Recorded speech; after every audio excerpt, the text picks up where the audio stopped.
What if challenge game. Mauna ka. Paano ko yung what if na yan eh. Bilis na, mauna ka. Ikaw na mauna. Mauna ka. What if nilalang kita kasi malaki yung puwet mo.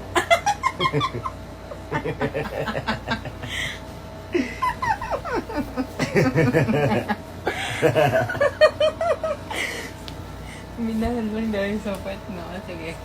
Ito. What if napilitan lang akong pakasalan ka? Okay lang. O, ikaw yun. What if nilalang kita kasi nagandahan ako sa'yo. Ba't puro ganun? Nakakainis.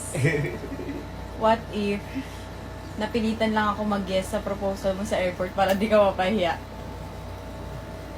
What? Anong sagot mo doon? Okay lang. O, tapos? Oh. Next. What if hindi pala ikaw yung nanay ni Blake? Gago. Okay na nga. What if hindi ikaw yung tatay ni Blake? What if Ano? okay lang? Ano okay lang? Ano? Ano pa what if? What if nakipag-iwalay ako sa'yo pagdating sa Amerika? Sige. What if niloko kita? What if niloko di kita? Baka totoo yan, nagago ka. What if nagising na lang ako nang di na kita mahal? What if nang babae na ako? Hindi mo alam. Aray ko. Sabi mo, what if? Oh. What if hindi mo ko asawa ngayon? Ano kayong buhay meron ka? What if pinauwi kita sa Amerika?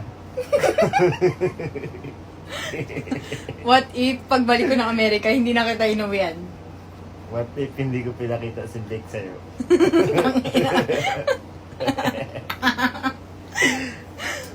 What if kinuha ko si Blake ng patago? What if na-aksidente ako, tapos ang tagal kong di nagising? Hintayin mo pa ako. Taon na akong di nagising, na koma. Siyempre, ako pa mag-aalaga sa'yo. Oh. What if hindi ako nagpakita nung nakoma ka? Hindi pa nalaman ko ba? Siyempre. Tulog na ako. Ano sagot mo dun?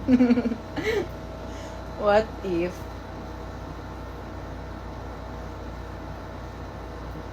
multo pala ako? Nakakatakot yun, no? Multo ka ata eh. Oh.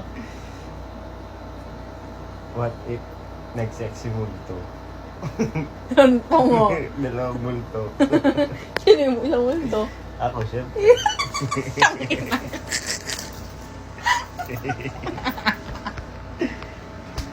Okay, cool. What if Ano? lesson lang tayo sa isa't isa, hindi pala tayo yung magkakatuluyan? Ayoko na yung what if mo na yan. Matulog na tayo. What if mag-away tayo ngayon? What if matulog na tayo?